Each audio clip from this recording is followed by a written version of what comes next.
नमस्कार दोस्तों, आप सभी का स्वागत है आपके अपने YouTube channel hello Hindi academy में। दोस्तों, आज हम यहाँ पर हिंदी साहित्य से संबंधित महत्वपूर्ण 25 प्रश्न लेकर उपस्थित हुए हैं। आशा करते हैं कि आपको ये प्रश्न पसंद आएंगे, मतलब आपके काम के होंगे, आपकी तैयारी को और मजबूत करेंगे।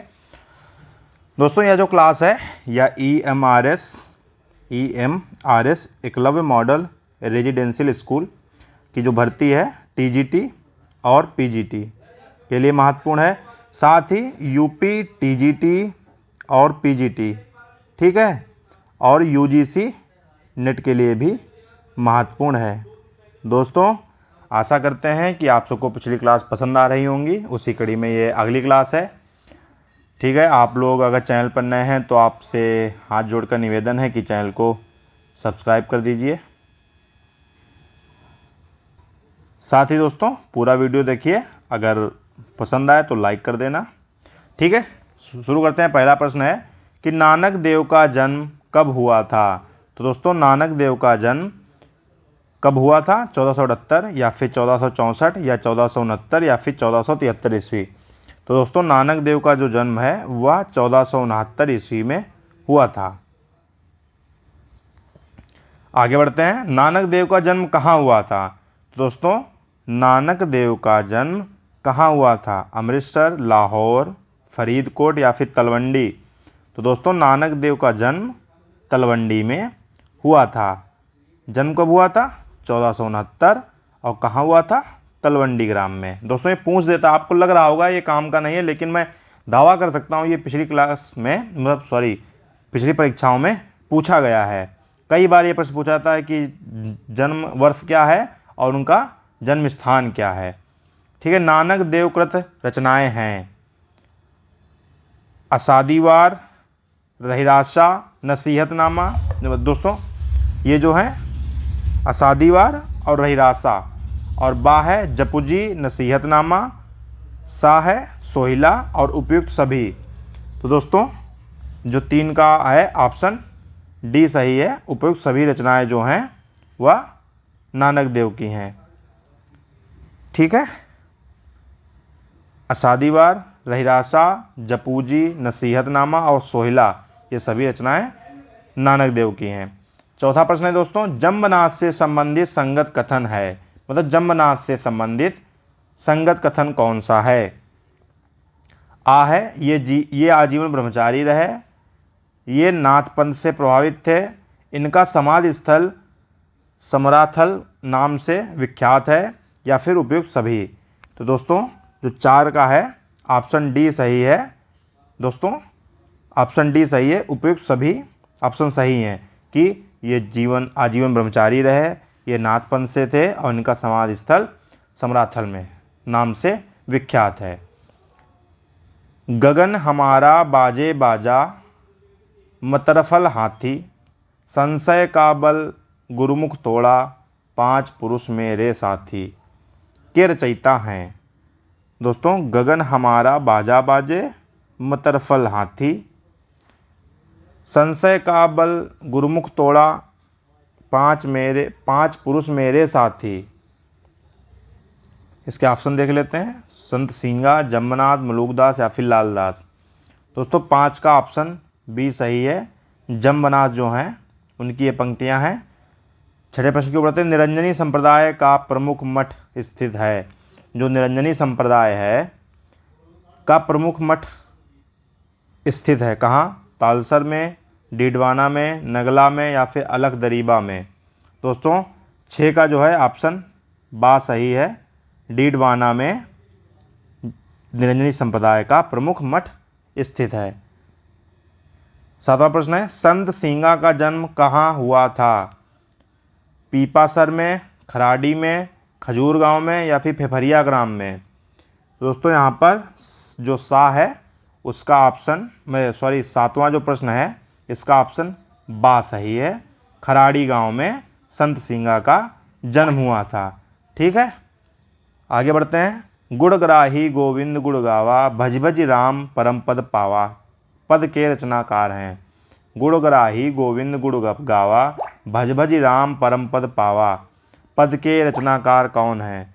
दोस्तों हरिदास निरंजनी हैं, दादू दयाल हैं, या फिर मलूकदास या फिर लालदास। तो यहाँ पर 8वें का ऑप्शन आ सही है, हरिदास निरंजनी का यह पद है। ठीक है, ऑप्शन आ जो ए है यह सही है। संत सींगा कृत रचनाएं हैं। सींगा जी का आत्मज्ञान, सींगा जी का आत्मध्यान।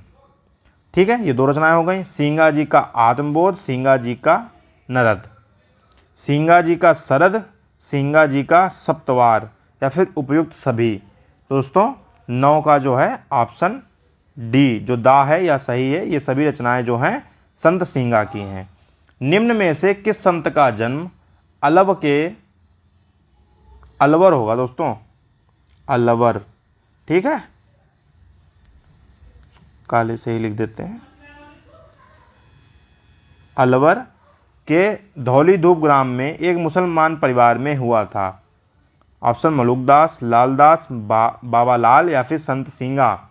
तो दोस्तों 10 का जो है ऑप्शन बा सही है। लालदास का जन्म अलवर के धौली धूप ग्राम में एक मुसलमान परिवार में हुआ था। दादू दयाल का जन्म कहाँ हुआ था? दोस्तों दादू दयाल का जन्म कहाँ हुआ था? लाहौर में, अहमदाबाद में, श्री ध्यानपुर में या धौसा में। तो 11 का ऑप्शन जो बी है, अहमदाबाद में दादू दयाल का जन्म हुआ था। ऑप्शन बी सही है। गरीबदास था मिस्कीन दास नामक 2 पुत्र थे। किसके थे गरीबदास और मिस्कीन दास? संत सींगा के, दादू दयाल के, संत बाबा लाल के, या फिर संत सुंदरदास के। तो बा ऑप्शन इसका सही है। 12वें का बा ऑप्शन सही है। संत दादू दयाल के ये 2 पुत्र थे, कौन? गरीबदास और मिस्कीन दास। अंगवधू के रचयिता हैं, कौन है इसके रचयिता? दादू दयाल, मलूकदास, बाबा लाल या फिर सुंदरदास। तो 13 का ऑप्शन ए सही है। दोस्तों दादू दयाल जो हैं अंगवधू के रचयिता हैं। निम्न में से किस संत ने निर्गुण भक्त कवि होने पर भी ईश्वर के सगुण स्वरूप को मान्यता दी है? किसने? मलूकदास ने, सुंदरदास ने, बाबा लाल ने या फिर संत दादू दयाल ने। तो यहाँ पर 14 का ऑप्शन सा जो है, तीसरा ऑप्शन जो है सी ऑप्शन सही है। आगे बढ़ते हैं। संत दादू दयाल के गुरु कौन थे? ए गुरुवृद्ध भगवान, रामानंद मनरंगीर या फिर रामानुजाचार्य। तो यहाँ पर 15 का ऑप्शन आ सही है। दोस्तों दादू दयाल के जो गुरु थे वह गुरु वृद्ध भगवान थे। ठीक है, ऑप्शन ए सही है। दादू पंथ से संबंधित स्थान है कल्याणपुर सांभर, आमेर नारायणा, भराणा या फिर उपयुक्त सभी।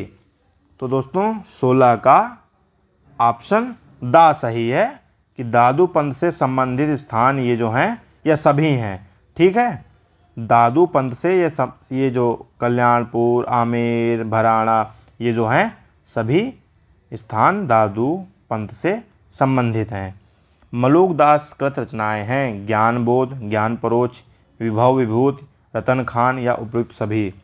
तो दोस्तों इसमें भी ऑप्शन डी सही है, उपयुक्त सभी रचनाएं मलूकदास की हैं। दोस्तों मेरा काम है आप तक सीधा प्रश्न पहुंचाना और आप तक हमारी बात पहुंचे, आपके तैयारी अच्छी हो, आप अपनी परीक्षाओं में सफल हों। बस यही मेरी शुभकामना है और यही मैं चाहता हूं कि मेरा जो कंटेंट है सीधा आप तक पहुंचे, आपको नए नए प्रश्नों के बारे में पता चले।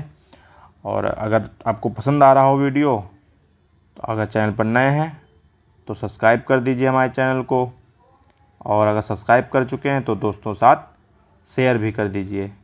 ठीक है, और वीडियो अच्छा लग रहा हो तो लाइक भी कर दीजिए।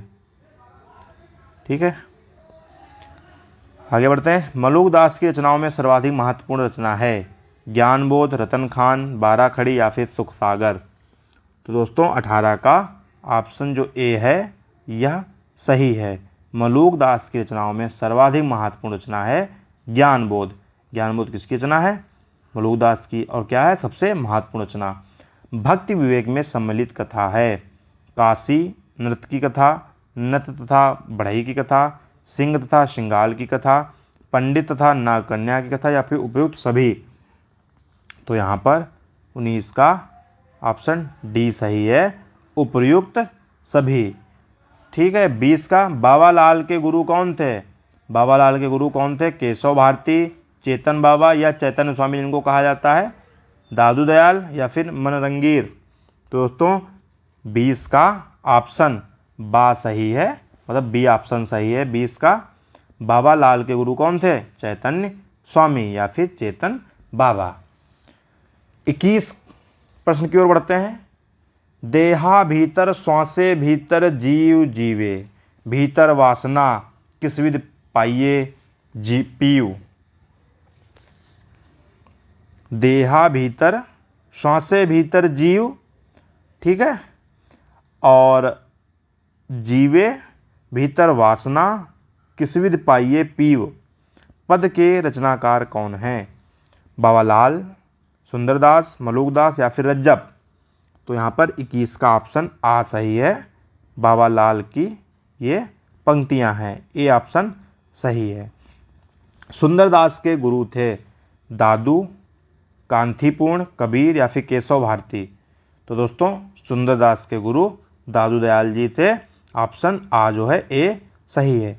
सुंदरदास का जन्म कब हुआ था? 1590 में, 1596, 1567 या फिर 1504 ईस्वी। तो 23 का ऑप्शन जो है बा सही है दोस्तों, बी ऑप्शन सही है। 1596 ईस्वी में सुंदरदास का जन्म हुआ था। निम्न में कौन से संत श्रृंगार रस की रचनाओं के कट्टर विरोधी थे? कट्टर विरोधी किसके? श्रृंगार रस की रचनाओं के। सुंदरदास, मलूकदास, संत रज्जब या फिर बाबा लाल।